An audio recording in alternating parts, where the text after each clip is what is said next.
Hey guys, Scorpion Tazz here with Let's Talk, the show that we talk all things sports and music. Today's episode, of course, is sponsored by Circle. So check out the link in the description or click the QR code on the screen and find out all the great things Circle has to offer. Now, as you know, I can't do this show alone, and I always have to bring the historian of the NFL onto the stream. This is JaguarGator9. Hey, man, how's it going? Hey, it's been going all right. It's busy time of the year, which is fun. Yeah, you got UFL wrapping up. I know you're interested in the NBA finals, the NHL finals, what the NFL is still doing over the offseason, signings and releases every day almost. Yeah, I can imagine a busy time for you. Very, very busy. But it's a lot of fun. It's fun. Wouldn't have it any other way. Exactly. Let's talk about a friend of ours that we both watch. This guy has done so much for the NFL community. He's raised over $80,000 on his international trip this month already. Tom Grossi is killing it for Saint Jude's. This guy, fan of the year and basically a Green Bay legend at this point. His videos are amazing. What's going on with this guy that you're watching? Yeah, I mean, he's basically doing an international tour, and I was very skeptical when he announced this tour because I'm like, okay, I know there's NFL fans that brought about. Now, how many there are? How many people watch Grossi? I have no clue how this is going to go. But it has surpassed, I think, everyone's expectations. He's hitting all the stretch goals. He is doing phenomenal stuff. I can attest to the fact that the fan events are awesome. I was lucky enough to go last year when he was in Arizona, and I won the Kyler Murray autographed Pro Bowl jersey that he gave out. Just a fun time. Met a lot of cool people. He's so nice. He is even as nice as you think he is. He's even nicer than that in person. Yeah. And he is just an incredible person with an insane work ethic. And I'm so happy for him. I'm so happy for the kids. I'm happy for the kids. I'm happy for him. And I'm just, it's a great time to be an NFL fan with what he's doing. Like, he brings a lot of good to the world. Were you surprised that he had raised his first stretch goal before even landing in London? Yes, extremely. Because I thought to myself, okay, he hasn't done any like live streams for this. Against an international tour, I'm not sure how many people are going to donate for internationally. And plus, we raised so much money last year, over I think $800,000 for charity in his life, and I think $500K last year. So I was like, okay, the well's got to dry out at some point, and it's not. Like, it's incredible to watch. It's honestly incredible to watch, and I'm pleasantly shocked. Shocked. It was very skeptical going in. Because also, like, he put out a post on YouTube the other day where, like, the announcement video didn't get, like, a ton of views, especially compared to the U.S. tour videos. So he was skeptical. I think everyone was skeptical, especially with that schedule and especially with the locations. I'm like, okay, well, there's going to be a language barrier in a lot of these places. I don't know how many people watch Grossi, but, I mean, he's crushing it.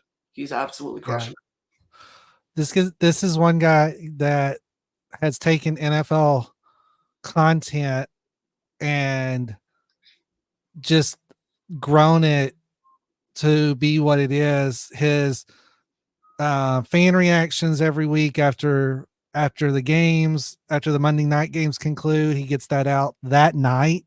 Usually his dramas that he does are amazing. I can't wait to see which divisions he chooses for this year for his drama. Ref getting killed off was hilarious last year. But if you're watching this and you haven't checked Grossi out, his tag is in the description. Go check him out. You will laugh your ass off at his videos. His live streams are amazing. And yeah, people were donating $500 Tuesday night or last, yeah, when he he did his first live stream from London. They were donating like 500s at a time, and it was amazing to watch. Yeah, I think the craziest part to me was watching the Germany video yesterday, and he will sign anything. He like at these fan events, he will sign everything. He doesn't leave until you leave with something signed if you want to bring it. So like I got a pack or someone signed by him. Someone brought a football. And like you could have brought a football if you wanted to, or helmet, or anything you wanted to. You could have brought it and have it signed. But this guy brought a football, he signed it, and he wanted the football auctioned off at the fan event. Now like anyone could have gotten this for free. You could have gotten this for free. Right. And someone paid $1,500 for this Tom Grossi autographed football to raise money for Saint Jude, which is just insane to me. I think what I love about this too is that last year, I think as the tour went on, you saw more teams getting involved. But like the first half of the tour, like a lot of teams didn't respond, or they were busy, or they did not the bare minimum, but like you couldn't do like stadium tour and everything. And internationally now that people know, like, okay, like this is like insane, this is legit. I mean, everyone's rolling out the red carpet for him, which is awesome to watch. What did you think? Did you think he was insane for jumping off the stadium in London? I thought it was going to be way worse. I'm not gonna lie. I didn't realize it was going to be a slow, gradual descent. I thought it was going to be like a bungee jump off the stadium. I did not like. I'm not saying I would have done the same thing, but that was like a slow descent. That was you were expecting more like what the Jags mascot does, right? Yes, I was expecting that. I was not expecting him to just like walk off the ledge and then just gradually descend down. Yeah. That was a lot of beer he drank in Munich. I'm shocked he is still, and he drank that without eating in 24 hours. I'm shocked he is like breathing. I'm shocked he's still your thoughts on the flamingo dancing in Madrid? Have you seen that vid yet? I don't think it's come out yet. The short has. Oh, the short. Oh, I haven't seen the short. I don't see YouTube shorts on my feed. I have not seen it. Like, I'm guessing it's going to be insane. Yeah, it was kind of funny. So Grossi's been doing great things for the NFL. You've been doing great things for the UFL, the United Football League, the XFL, and USFL. We've talked about them over the last 2 months. All the helmets behind you, other than the top row, are UFL helmets, both past and present. Mm-hmm. We've got 2 big games coming up this week: the XFL champion, the USFL champion. San Antonio versus St. Louis. Who do you got in this game? Man, that one's tough. Look, at the end of the day, right now, I don't trust San Antonio special teams. Like, I love Wade Phillips. I think he's coach of the year. If I had a vote in the UFL media, and I'll do like all UFL votes probably this weekend. But I don't trust and Wade Phillips would be my coach of the year. But special teams right now is just a nightmare for San Antonio. Like, if this comes down to a field goal, I don't trust Ryan Santoso. He's missed. I think he started the season like 10 for 11, and he's missed. I want to say like he's missed 5 of his last 7 kicks, and a lot of them not close. Santoso was not good in Jacksonville. When they signed Santoso after Destroying got injured, I was like, I don't know what they're doing. I don't know what they're doing because he was not good in Jacksonville. He does not have the strongest leg. I don't remember him making a single field goal with the Jaguars when he played for us in the 2022 preseason. I was like, okay, like I don't know what the game plan is here. And now, does it help that they're playing in the dome? I mean, I don't even think so because Santoso missed 2 kicks last week in the dome. He missed 2 kicks last week. So I don't even think it helps him there. He just can't hit. Santoso right now is struggling. I would say, all right, it's not the end of the world. I mean, Ahmed's not the worst kicker out there. I mean, he's not the best. He doesn't have a strong leg, but he's relatively accurate from inside 45. You could sign him, but the Commanders just signed him because the Stallions cut him because they don't need a kicker because they got Chris Blewett back from injury. So now you're screwed. I was like, okay, you could cut Santoso before the playoffs, get Ahmed, and you could be okay. But I don't trust San Antonio right now. If it's a field goal situation, if it's 4th and 2, I don't know if you kick. I honestly don't know. Could this game turn into a shootout? Or their defense is just too good? I think their defense is too good. I'd be very surprised, especially if it happened last week. I'd be very surprised if it turns into a shootout. Yeah. Now, I will say the St. Louis offense has not looked the best as of late. There's definitely been ways to stop them. But, I think San Antonio had the best game plan on Hakeem Butler of any team we've seen this season. And that's really the key. But I think that San Antonio is Lovett coming back? I don't know if Lovett's coming back. I don't know how. Is he going to be healthy? Because he was the best running back in the UFL. Is Lovett coming back? Because he was hurt. I mean, that changes a lot.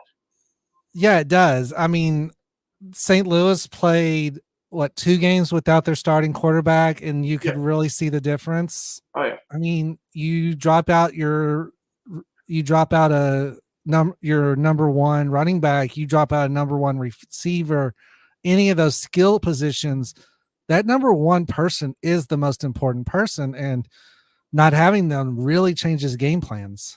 Yeah. I don't know if Lovett's going to be – if Lovett comes back, that changes everything. If Lovett comes back, that changes absolutely everything. Right.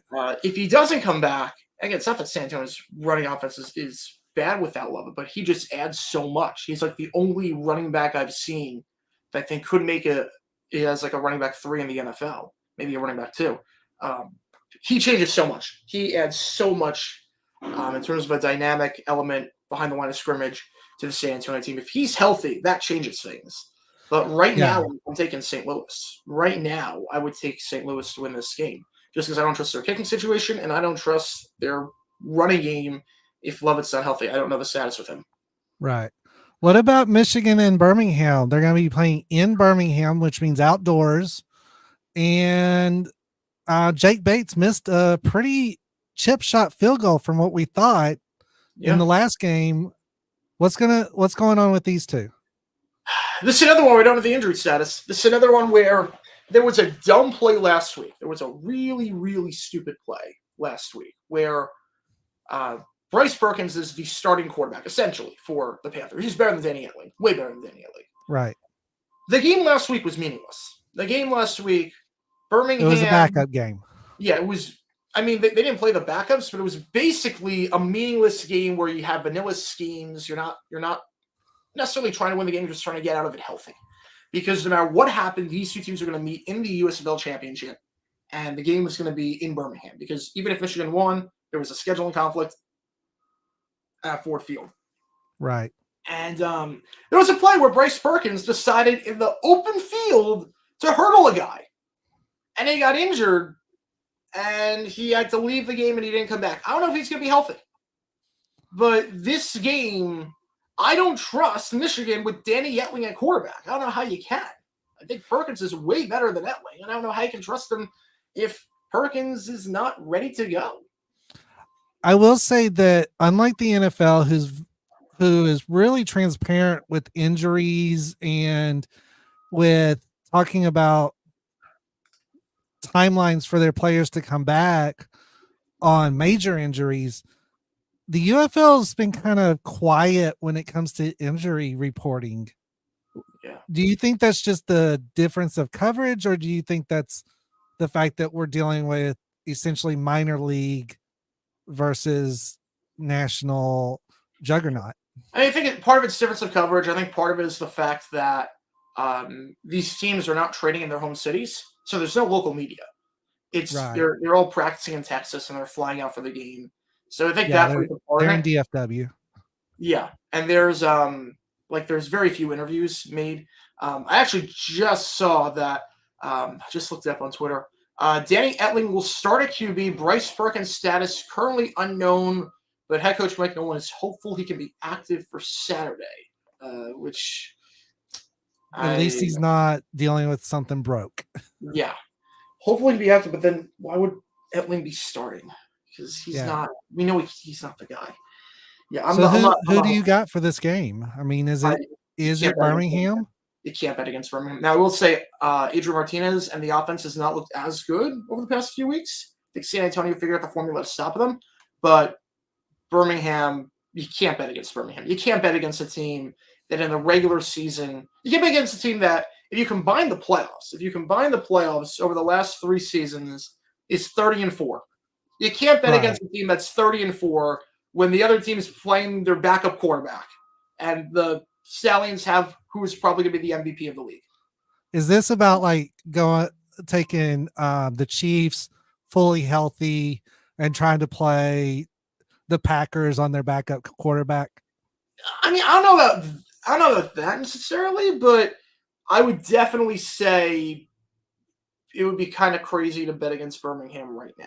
Yeah. It'd be kind of crazy with a 9-1 record going up against Danny Etling and knowing everything we know about the Stallions. It'd be very, very hard to bet against Birmingham. Yeah.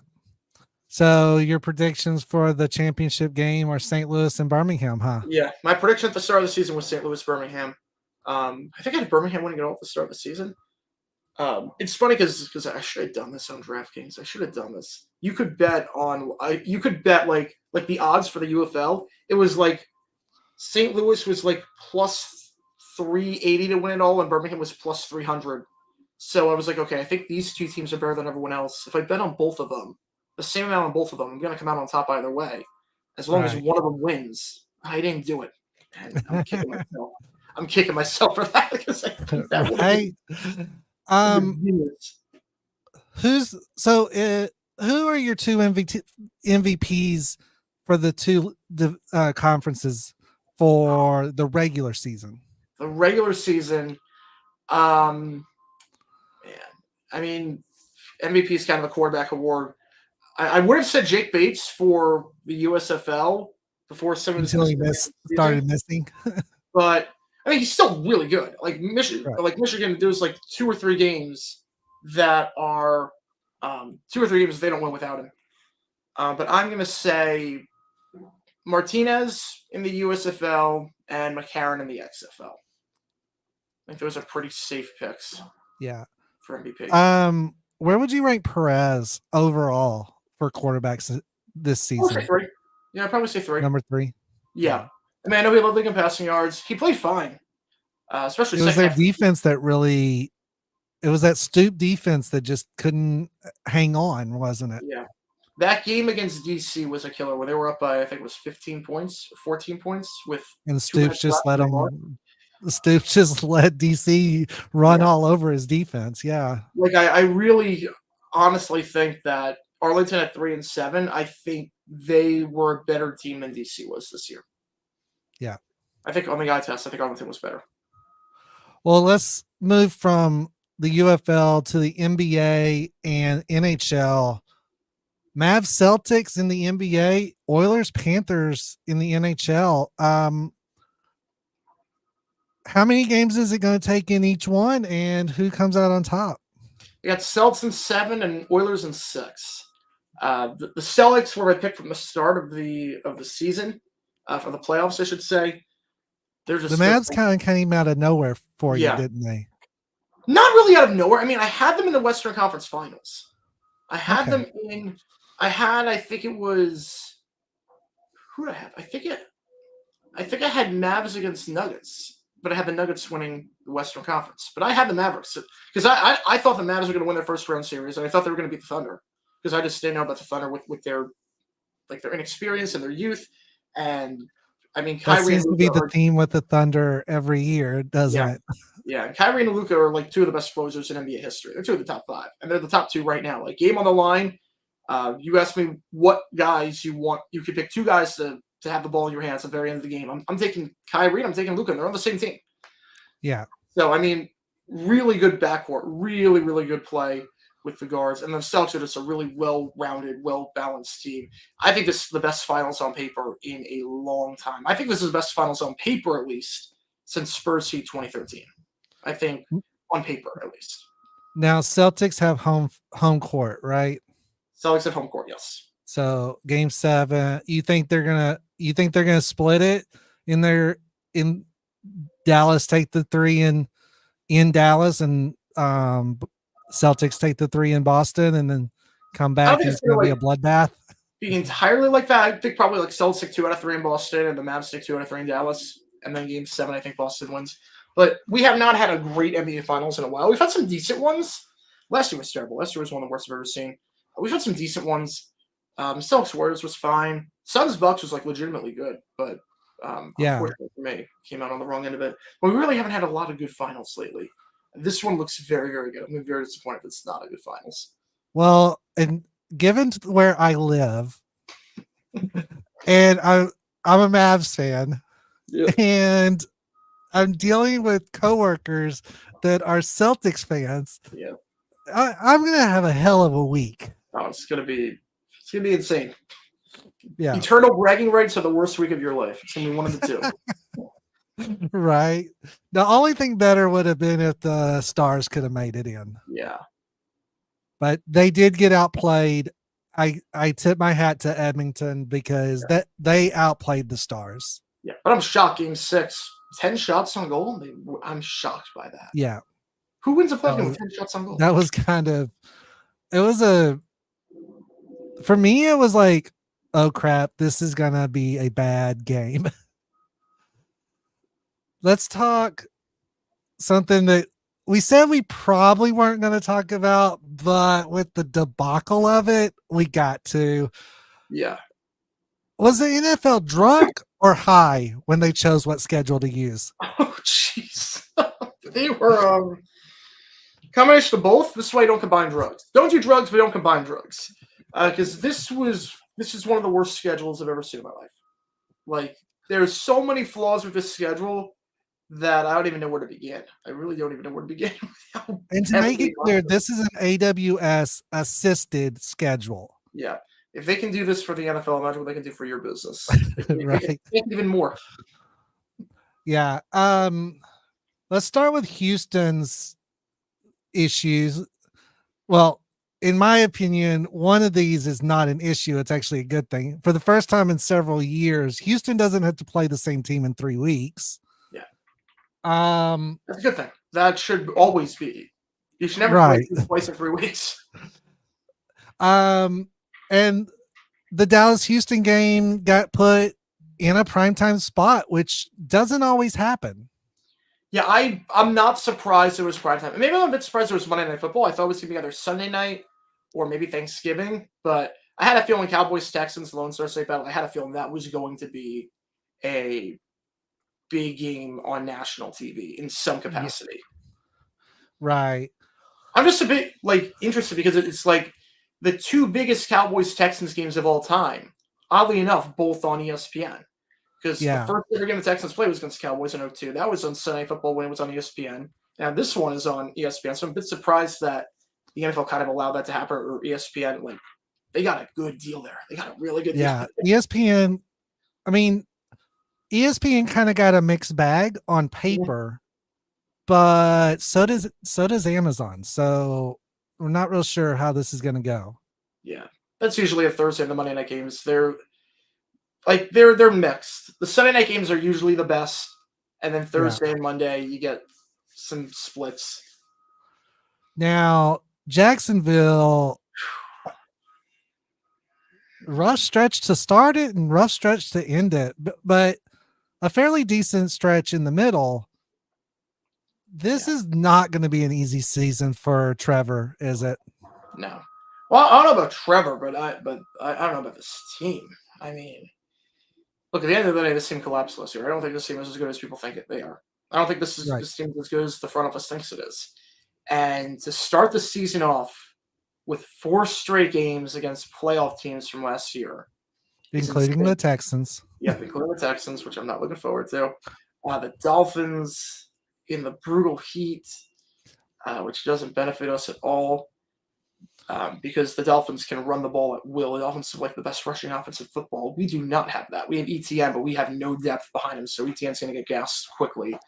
Not looking forward to that. And then, the Browns is part of that stretch. I mean, it's brutal. It is. I'm not looking forward to the first 4. If we can survive that 2-2, I will be more happy if we survive that 2-2 than last year when we were 8-3. Because I'll be like, okay, if we've survived that stretch at 2-2, we're going to be good this year. Yeah. And of course, that stretch ends in Houston on a game I'm more than likely going to get to go to. So which will be my first NFL game, by the way. Nice. And that I'm hoping to come out of that with a win, but at the same time, if we split the series again this year, I'm okay with that. No, I'm praying for a split. I don't think we take a game. I really don't think we take a game. I mean, last year I don't know how we won that game. I don't know how we won the second game. Houston just not trying.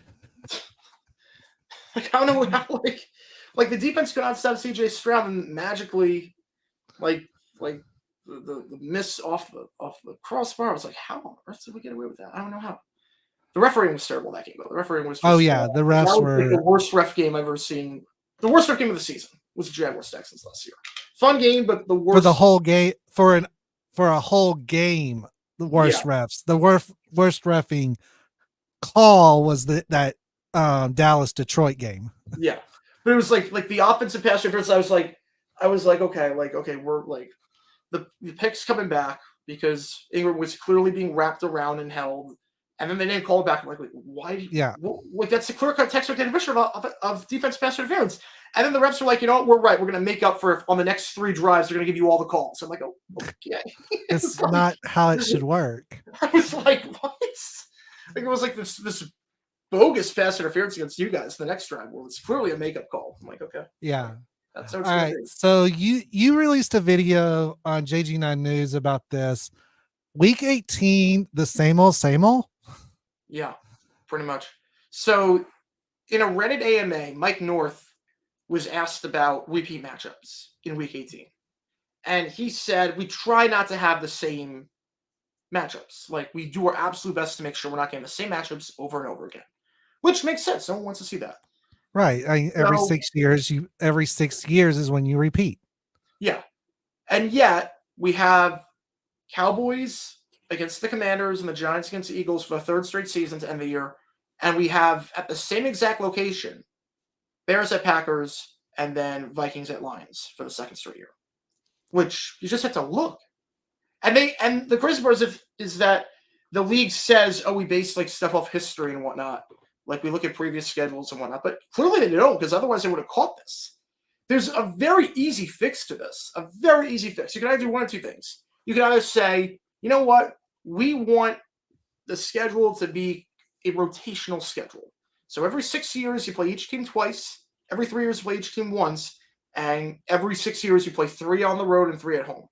Now, there are going to be some times where it might not work out cleanly. You have to alter some things because with the college football playoff and the expansion, you might have something like there might be a scheduling conflict with the semifinal game in Miami. So maybe Miami, it's their turn to host, but the Orange Bowl is going to be there for the semifinals, so you can't do it.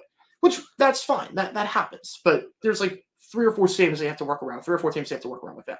But it should be like the Jaguars. Let's say you play at the Titans this year versus the Texans next year, at the Colts in 2026 versus the Titans 27, at the Texans 2028, and versus the Colts in 29. Then you just repeat the process. You could do that, or you could do, you know what? We want to make sure, we want to make it so that the best matchups, we want to make it so that we have the best matchups possible for week 18. And the prevailing theory is that good teams stay good and bad teams stay bad. So we're going to do it where first place plays second place and third place plays fourth place from the previous season. You can do one of those two. And I have no problem with whatever format you decide to do, but this format is completely ridiculous. There was no thought here put into this. And you know, in the video that I think it was NFL Throwbacks did, they talked about how AWS is used for scheduling and how they had to put certain criteria in for each week, including if the stadium's available or not, stuff like that. This is something that they could easily just put into the algorithm to say this needs to happen. It needs to be a rotation. Yeah. And really they don't do it. And they can't put in the algorithm that you can't play twice in 3 weeks against the same team.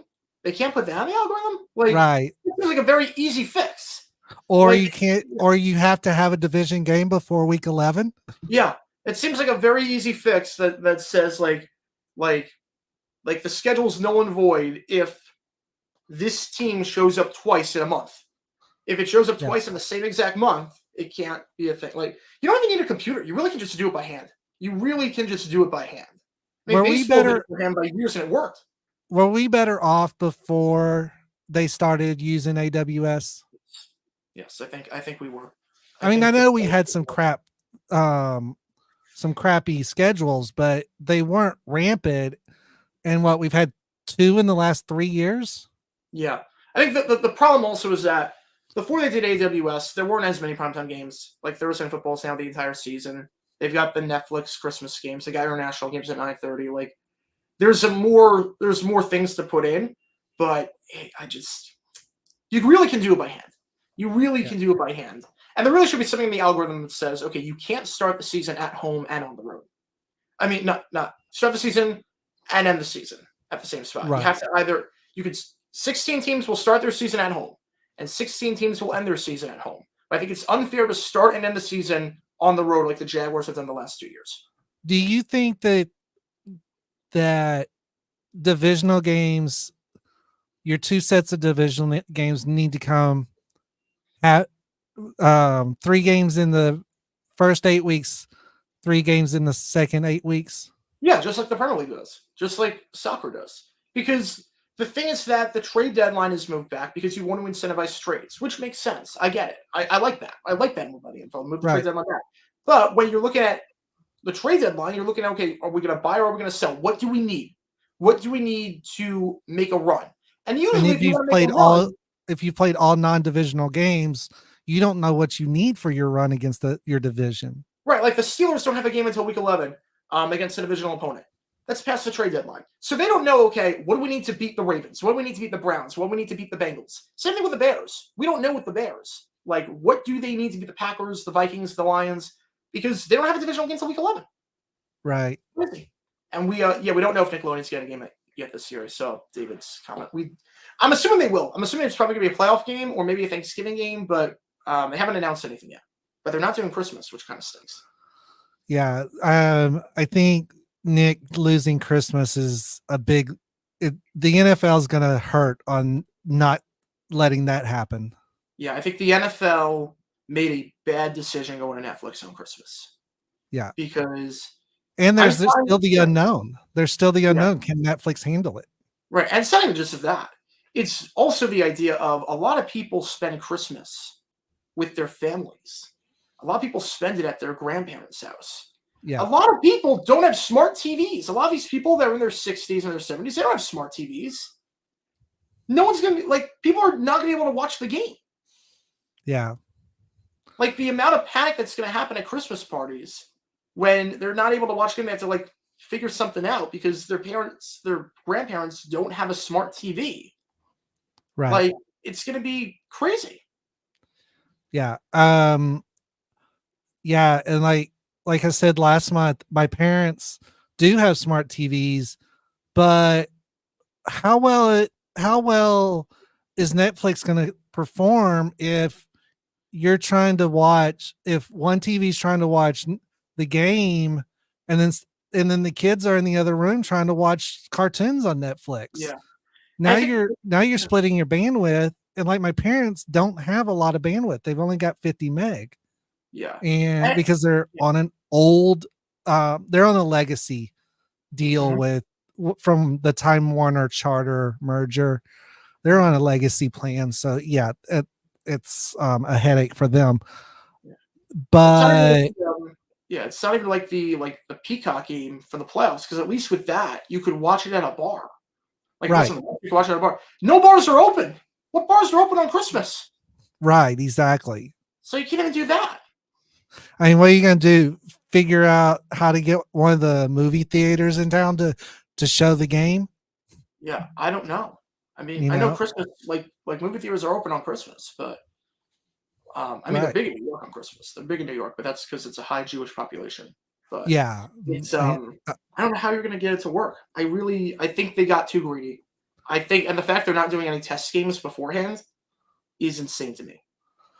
So, who ultimately won with this season schedule, and who is the ultimate loser other than the fans?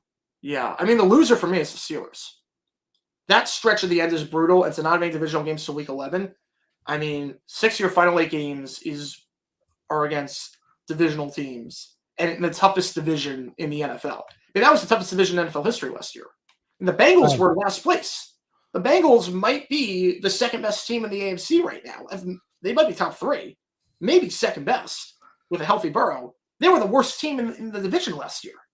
I mean, there was a reason that Grossi focused on the AFC North in his videos because that was anything can happen division. Mm-hmm.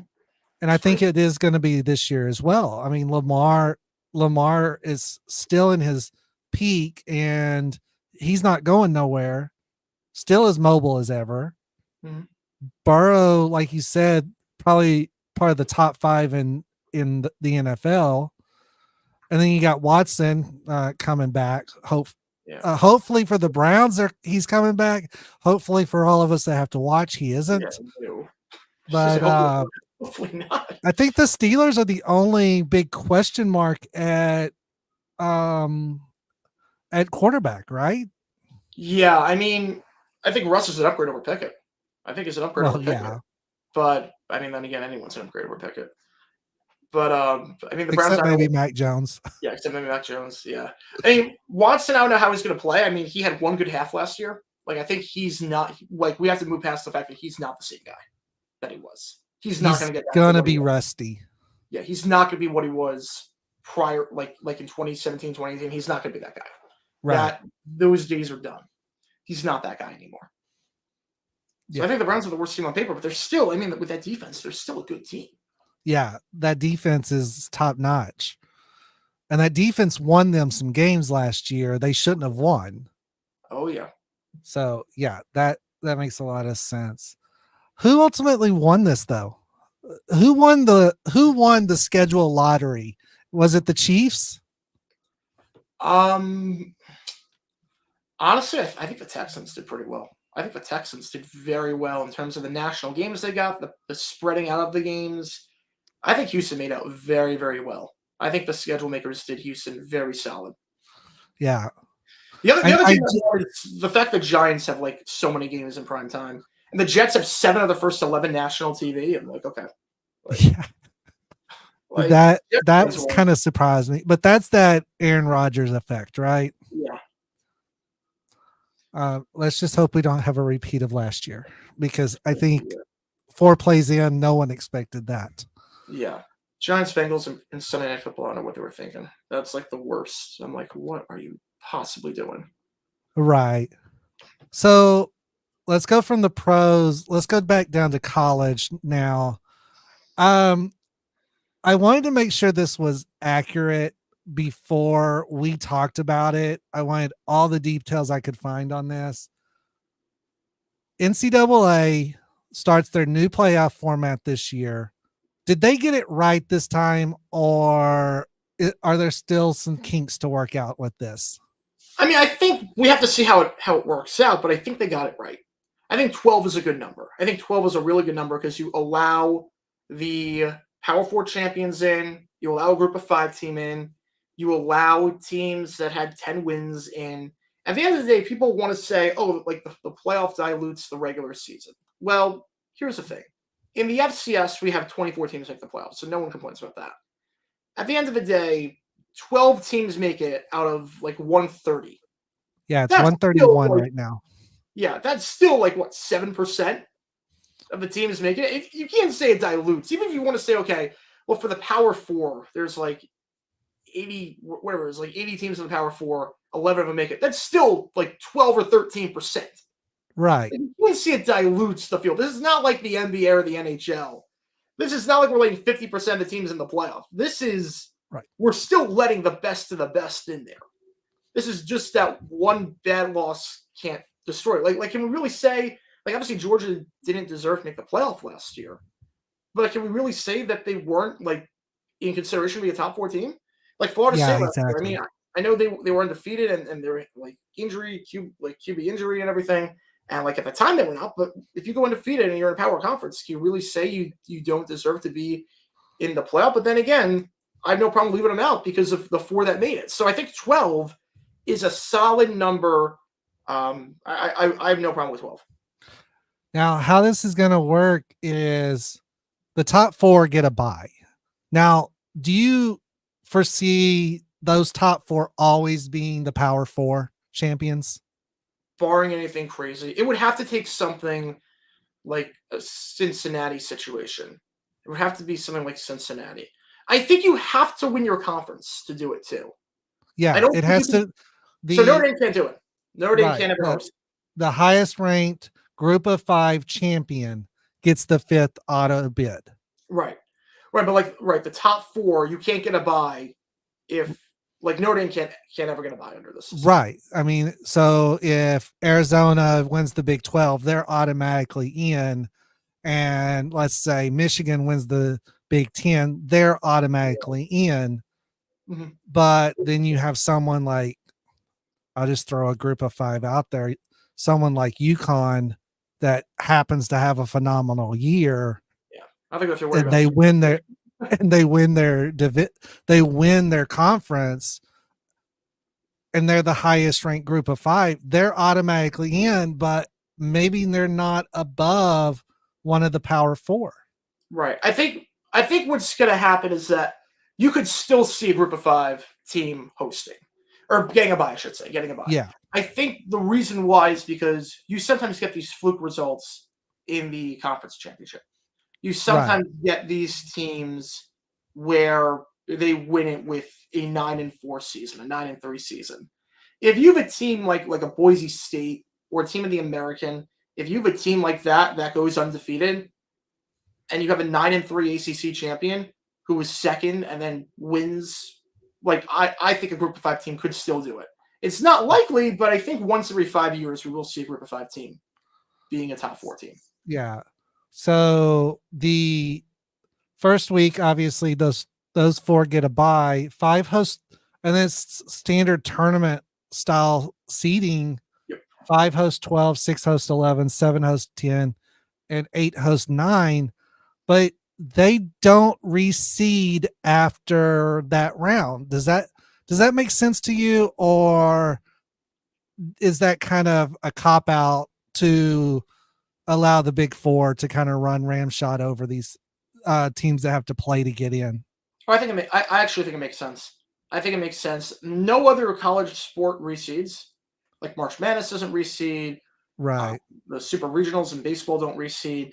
I think part of the appeal of why people like March Madness is because you can fill out a bracket. If there was reseeding in March Madness, ratings would go down by 50%. Right, because you're filling a bracket every week. Yeah, the brackets would be destroyed. The brackets, like matchups, would not be even possible to have happen. So I get why they're doing it like that. I have no problem with that. Right. I think the one that I think where it kind of is a little shady is 4 could end up hosting 5, but 1 could end up hosting 9 instead of 8. Yeah. I mean, that, or 4 could end up hosting 12, and one could host 8. You know, that's. Yeah. I also kind of get for college because, like, in the NFL they reseed, but you know all the teams in the NFL. Right. College, like, if you had to scout like 10 different teams as like a top 4 team, you don't really have an advantage because they all play different styles, they all play different conferences. You don't like know them that well. Like NFL, you know all the teams. You have film of all the teams. Like you don't really have that in college to some extent. Right. And those first 2 rounds are at the they're actually hosted by the top team. So they're not bowl games. They're not going to be bowl games or anything like that. I thought they were. Wait, I thought week 2 was, because I think the New Year's 6 are going to be the games, and 4 of them are going to be 4 or 5. Maybe it is.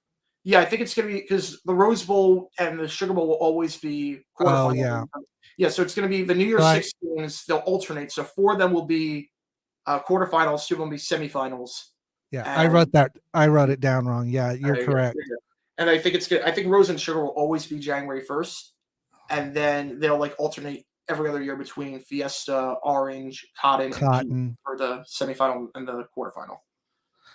How upset would you be to see, say, Texas and Oklahoma end up in the Cotton Bowl this year? if they both survive the SEC's first year. I have no problem with that. I don't hate Texas. I don't hate Oklahoma. I hate like half the other teams in the SEC more. Like bring it on. Oh, Florida's not doing anything this year, so like you know what? Screw it, bring it on. I think it would make a lot of Big 12 fans unhappy. Oh yeah. And then we got the four of the 6 bowl game, New Year's bowl games, hosting the quarterfinals, and then semifinals are the next 2, are the remaining 2. That one's going to be interesting because that one does say,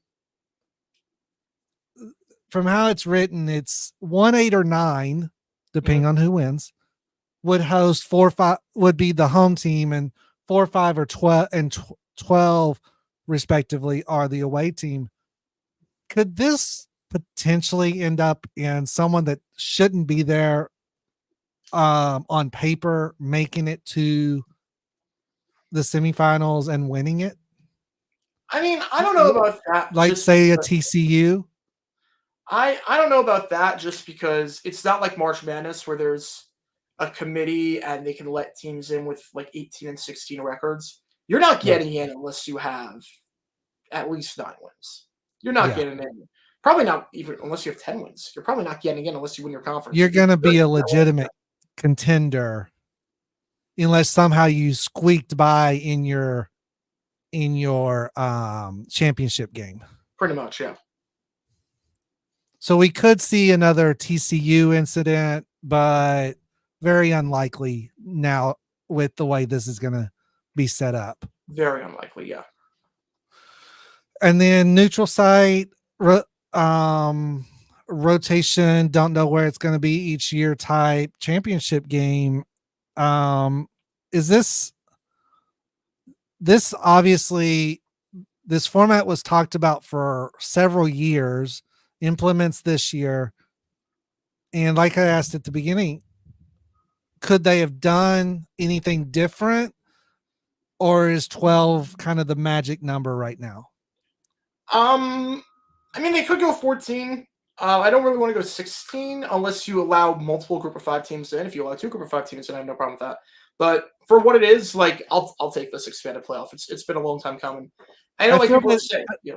I feel that 16 you let all conference champions in. Yeah. We're at minimum. Well, yeah, now that'd be 9. I mean, that's 1 over half, which is what you got right now. Right. Yeah, because now there's fewer conferences. Yeah. Yeah, I think like back in the day when people were talking about 16, there were like 11 conferences. I'm like, I don't know about that. Yeah. But now like, with 9, you can do it. Yeah. Yeah, because some obviously we had the Pac fold, and thankfully the Pac, most of the Pac went to the Big 12.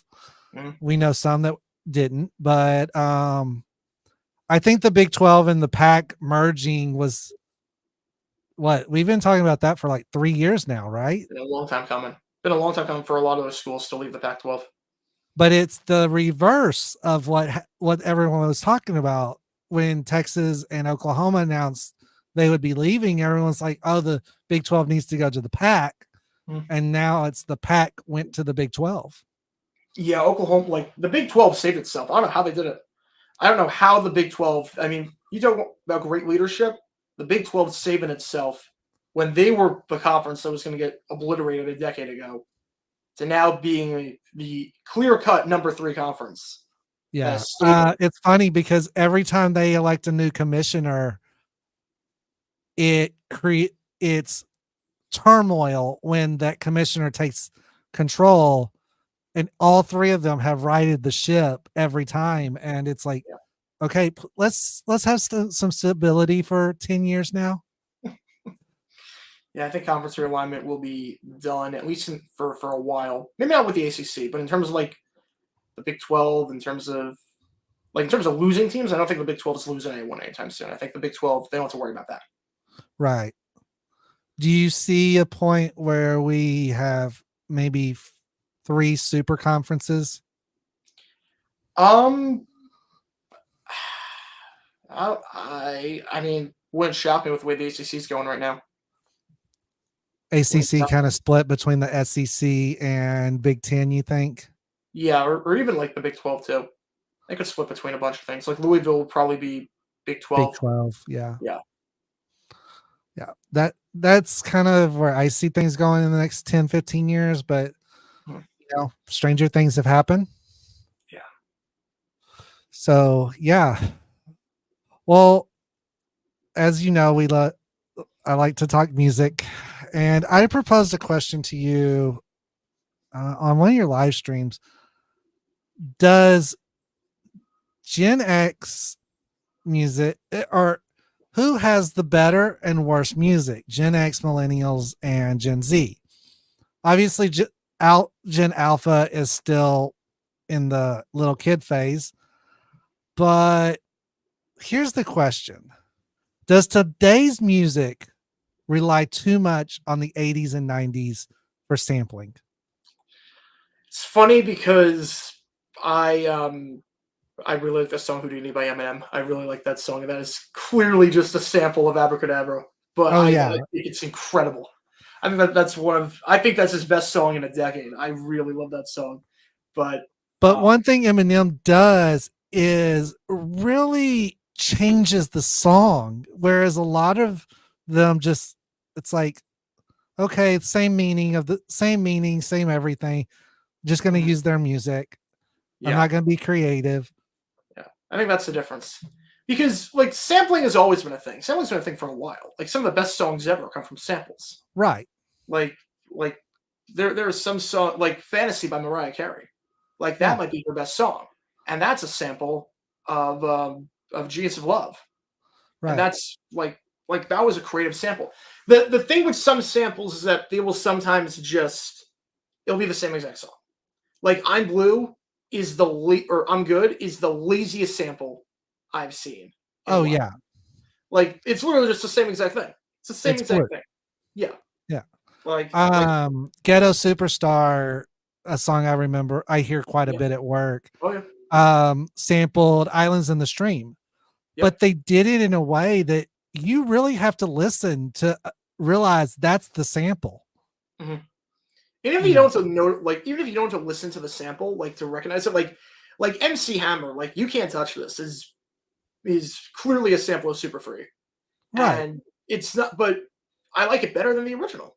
Yeah. Like I think it just depends. I think it depends on what you're doing, what you're going for. A lot of these songs, I feel like they're doing it as a cop out versus trying to change the meaning, and it's like it's a fine line because again, like Houdini, like literally is like the chorus is just abracadabra. It's not just the beats; it's the chorus too. Right. But he changes it in such a way. I think hip hop also gets more leeway than other styles of music. Like I think hip hop it's more acceptable versus like what David Guetta and Baby Rexha did, or Right. what a lot of these other artists are doing. Um, we've seen some great music come out this year by some legendary artists, but the artists that are clearly the superstars of this generation seem to be relying so heavily on the music I grew up with. The Gen X music, some of the millennial music, but not as much. Do you agree that Gen X was the most how do I put it? The most diverse music that we saw the most explosion of different styles of music than we have over the millennials and the Gen Zs? I would say yes because you can't be in a bubble. You couldn't be in a bubble. Like now you can be in a bubble with Yeah. you don't have to listen to the radio and everything. I think it's also one of the things with sampling too is like when you heard a sample in the 90s, that was probably like if you heard a sample song for 15 years before, that's probably the first time you heard that song in forever. Because you Yeah. had to have the record or you had to listen to it on the radio. And now you have Spotify. So now everyone knows what everything's sampled from. And you have Spotify and you Right. have YouTube and you have all these inspirations and you have all these like you've all this available at your fingertips. And I think that makes it it's almost like cover songs. were huge back then. Yeah. Like, it was not uncommon for covers to go big. But now it's very rare for covers to become big hits. And the reason why because everyone knows it. Everyone knows it because it's like, why listen to the cover when we can just listen to the original? Like, you have to like really change the cover. Now there are some exceptions to the rule, but for the most part, like there were so many songs in like the early 80s that were just covers of songs from the 60s, but they were hits, and now you might get like one cover on the top 40 if you're lucky. Yeah. Yeah, because like I didn't realize some of my favorite songs were covers during the 80s. And now because of guys like Adam Ritter who does Professor of Rock, I've learned a lot about sampling, but I've also learned a lot about how artists borrowed so much from other artists without sampling. And looping looping's big now, but a lot of people don't realize songs like Escape, the Pina Colada song, that was like one of the first looping songs. It was four bars repeated over and over. And you got to think that was 70s. That was them literally taping, using masking tape to put 4-bar sections of tape together because the machine ate the rest of the tape. Yeah. I think there's something to be said about limitations spark creativity. I think there's something to be said about limitations sparking creativity. Right. Because back in like the 70s and the 80s, you had 16 tracks. That was it. You had to figure out what you wanted to put on those 16 tracks. Now you have a million. That was it. Now you can do anything. It's almost like how a lot of kids shows are funnier than adult shows, because adult shows you can get away with anything. Kids shows, you have to get it past the filter. Like, it's like, okay, you can't say this. You can't do this. So, okay, we have these limits. So how do we tiptoe the line and get past these limits? And it's almost like with Ren and Stimpy. Like, it worked way better as a kid show versus an adult show when they could do whatever they wanted. Like, it's almost like that with music. It's like you had 16 tracks, and that was it. That was all you had. And now with today's technology, you can make 300 tracks on GarageBand if you wanted to, or whatever system you want to use. I mean, even making videos back then is totally different than how they make videos today because of computer aided videos and stuff like that. The rise of YouTube really changed how videos were seen. You watch video, like you watch Billy Joel's video, Zanzibar, that was made in 2020. It's his style. It works for the song, but go back and watch It's Still Rock and Roll to Me. It's him in a warehouse with his band. I mean, it very different styles, and it's the same artist. But what worked then doesn't work now to keep people's attention. But at the end of the day, the music itself is what's holding people's attention. So you take that music that you know worked and bring it into your own thing. And it seems like artists are being a little lazy. Mm-hmm. To some extent, yeah. To some extent. It's really a case-by-case basis. But like, there's a difference between like sampling and taking inspiration from. Like, I think Bruno Mars does a very good job at taking inspiration. I think that's like one of those, like even Billy Joel back in the 80s, like that entire Innocent Man album was just inspiration from the 60s. Yeah. But it's not like he sampled songs from the 60s and just like took the chorus to them and just basically did like, it's not like he just took random songs from the 60s and just covered them, but added like 2 or 3 lyrics in the verse and make it the same thing. Yeah. And let's take Billy's last video that he did. He turns the page from the final song he did to a blank page and starts playing.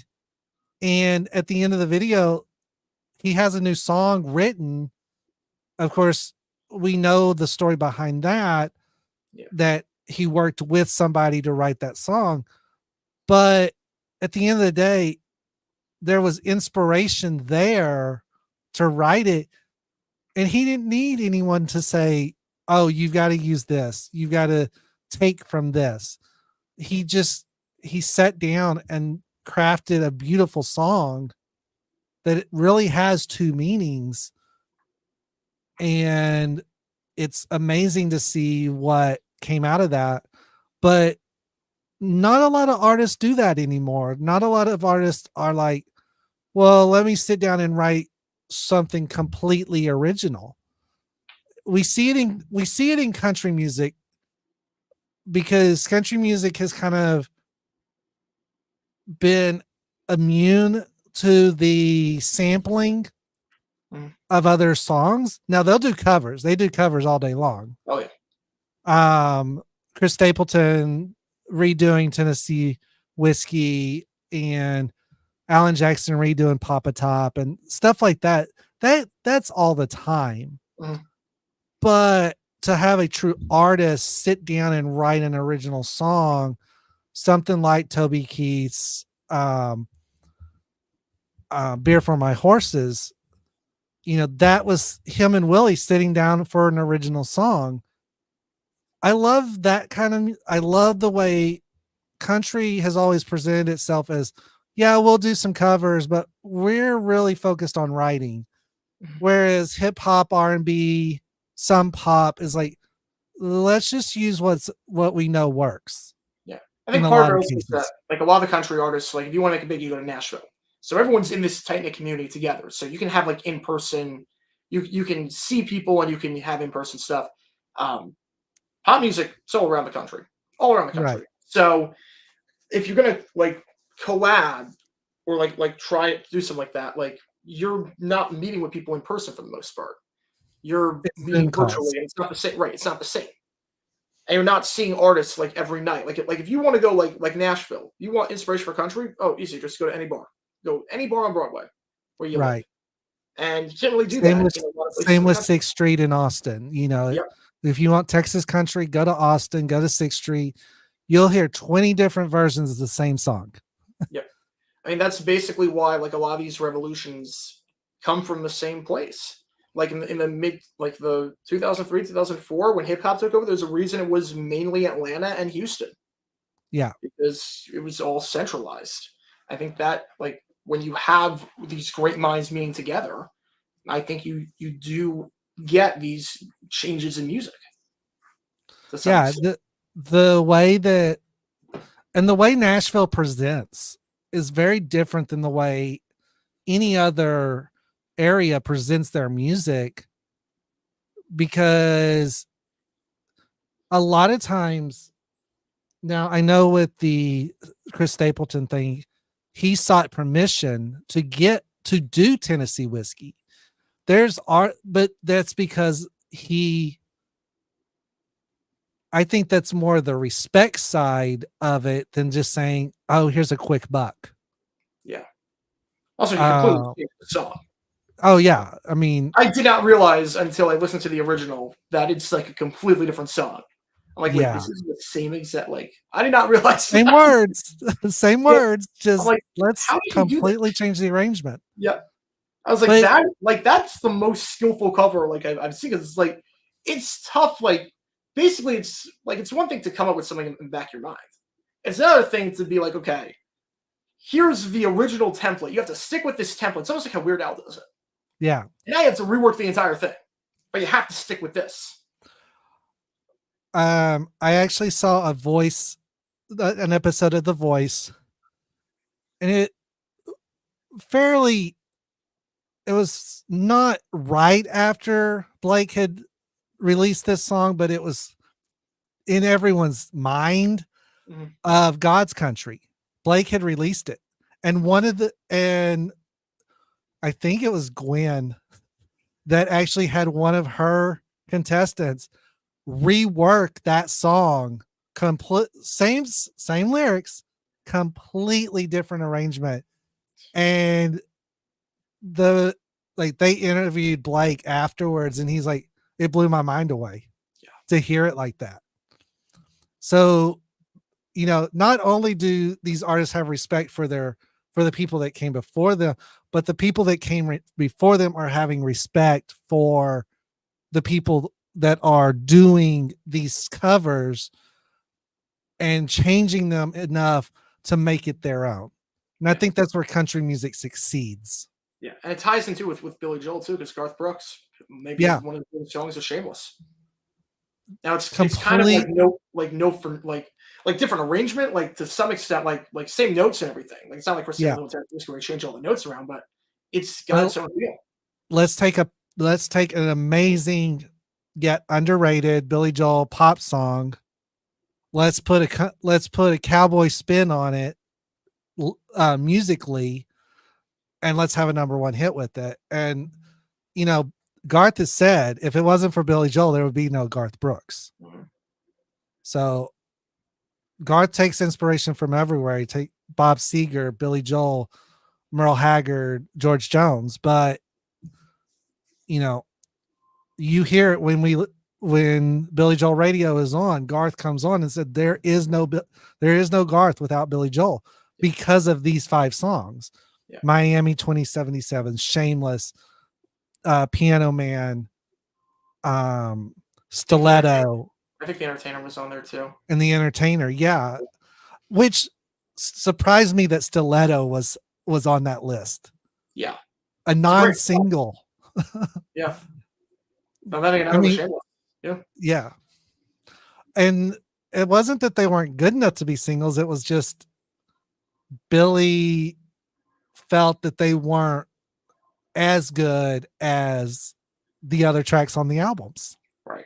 Which is crazy because like some of his best songs are not singles. Like Vienna was not a single.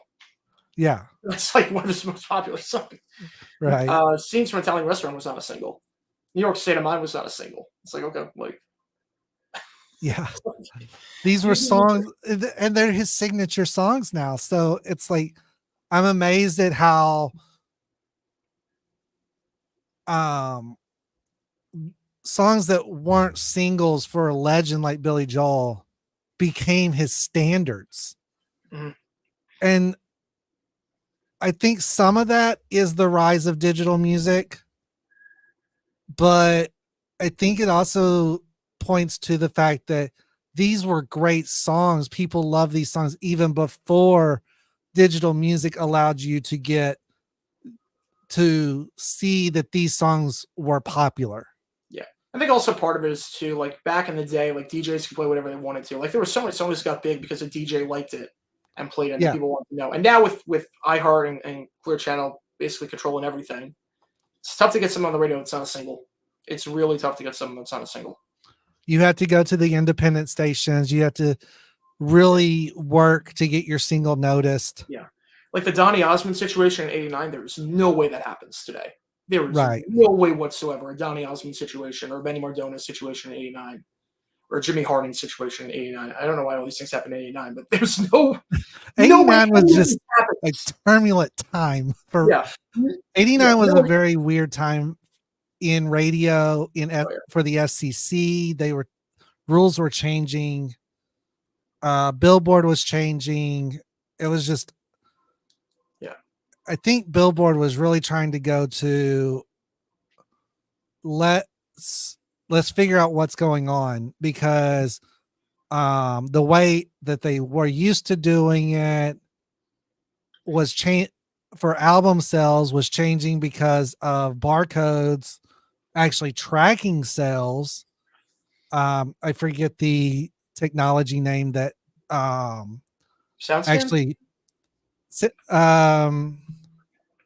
something scan.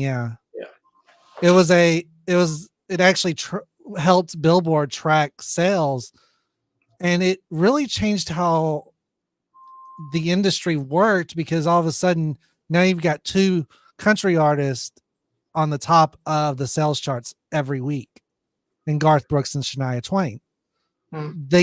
I don't think Billboard realized how big country music was. No, not. I mean, country music was huge back in the '90s. Yeah, like late '80s, there was nothing like in terms of like popularity. But like once Garth Brooks came on, and once "Make You Break Your Heart" broke through, and Everything with Billy Ray, and then the Super Bowl country halftime show. Like country was huge in the 90s. What I always remember is that, well, I remember obviously the Super Bowl halftime show in Atlanta, where they had to scramble to get some artists to do that show. But the other thing I remember is that, and there's a callback to it in a Brentley Gilbert song, country is countrywide.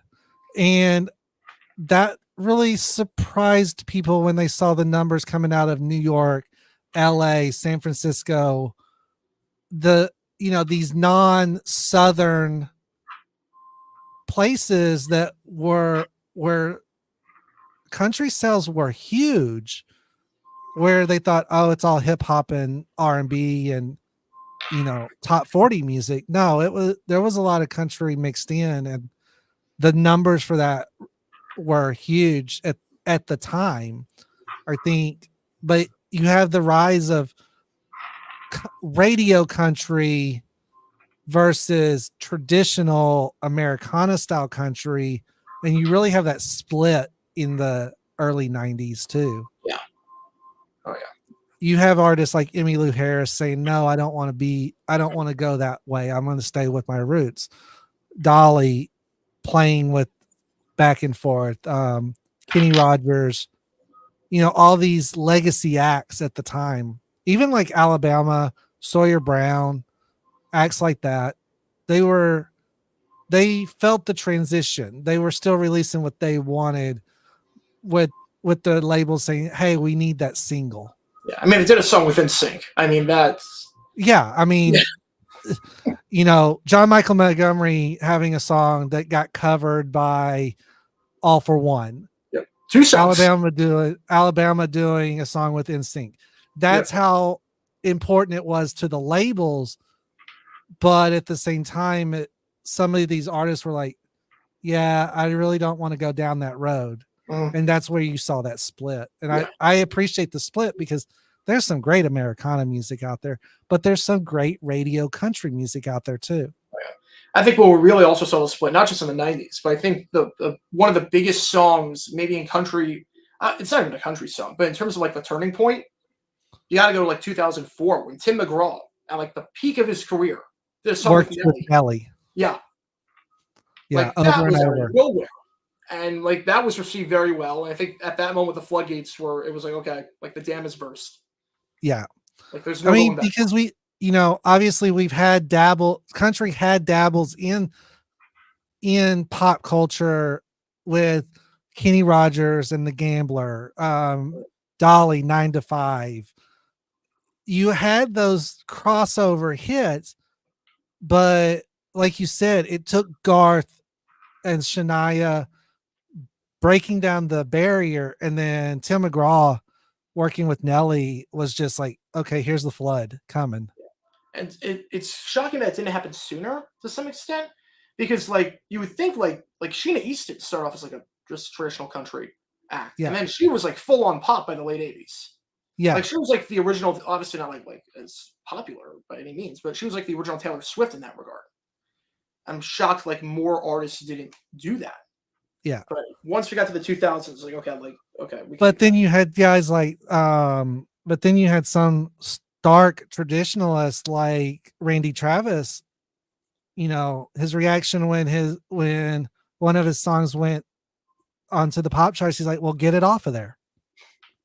He didn't want to be a crossover star, but his appeal was just too great.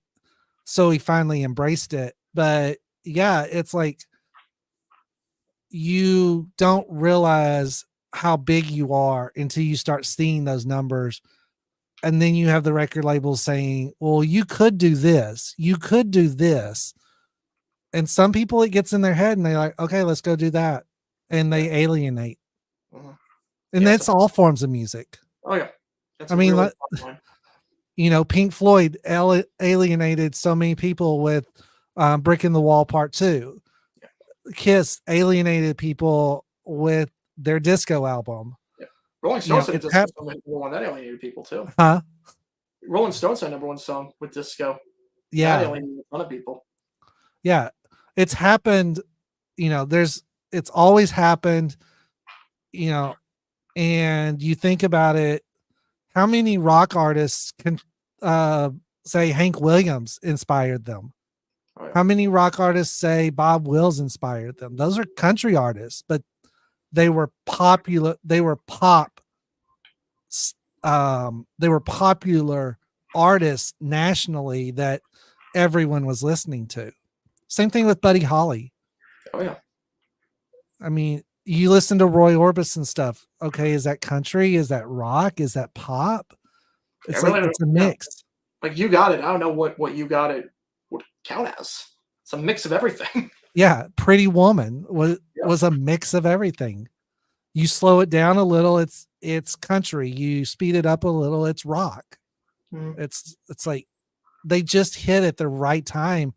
I mean, there's a reason it's called rockabilly.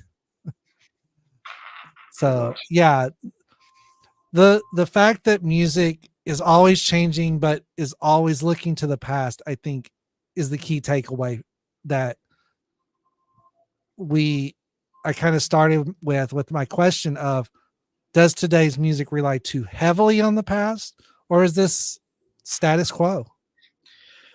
I mean, it really depends. It depends on how they do it. Like there's ways that feel lazy and disingenuous. They're just trying to get like a buck, trying to get a hit by calling back to someone without doing any work. And there's stuff like Bruno Mars and The Weeknd where you can tell they're heavily inspired by that kind of stuff. And even with Eminem, I mean, Eminem released Houdini, and it's like, okay, he worked at that one. Yeah, like Bruno Mars and The Weeknd. It's like obviously it does not sound like anything from there, but it works. And Dua Lipa, like you can tell, like a lot of inspiration from the '70s disco, and it works.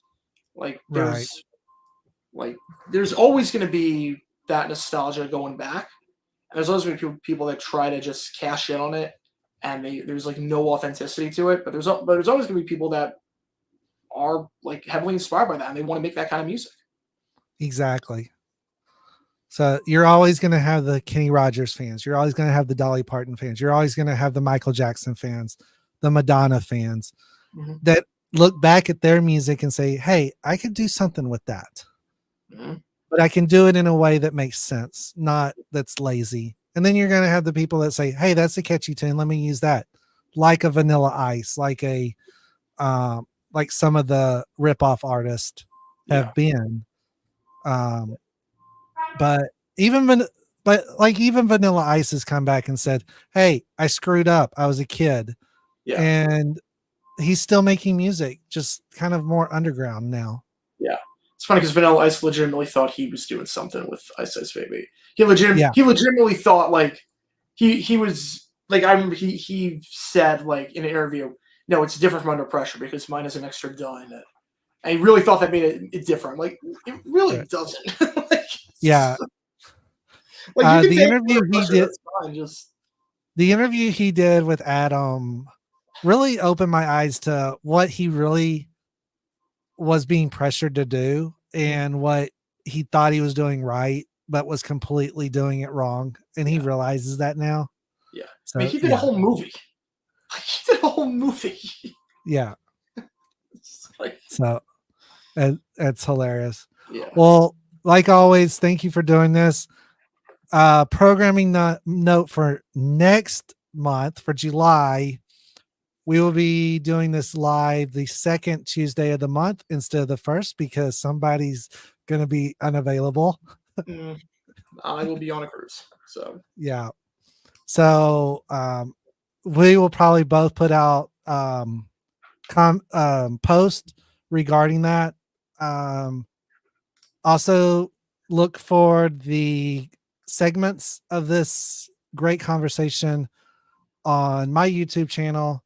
And of course, if you're not already subscribed to this guy, you got to. Daily NFL videos. I say daily, it's like 99% daily. We got 2 videos coming tomorrow and 2 videos coming Thursday. So nice. Official JaguarGator9, or you can also play trivia with him tomorrow night. on Twitch, JaguarGator9 NFL. And if that's not enough content for you, he's also got 3 other channels.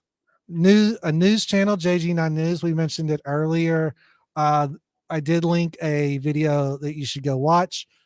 And JaguarGator8 college football, JaguarGator7 baseball. Mhm. So I know you're working hard on a Battle of the Brazos documentary for 8. It's gonna be interesting. It's definitely tough to find the footage, but learning a lot. Yeah. So Pictures are scarce. yes, very, very. So just about figuring out how to record that thing. Yeah. What parts am I gonna like? Do I want to be on camera? But again, I know we're gonna have to set up for college, so it's like I gotta figure Right. it out. We got a lot of And then also obviously go support what Tom Grassi is doing with his hitting 100K for Saint Jude's. His tag of course is in the description. And yeah, this has been a lot of fun as always. Look forward to seeing you tomorrow night during trivia, if I don't fall asleep like I did last week. So thank you again for everything you do. Thank you again for all the great coverage you give and all the insight you give on this show. Till next time, I'm Scorpion Tazz. That's JaguarGator9. See you next time. See ya.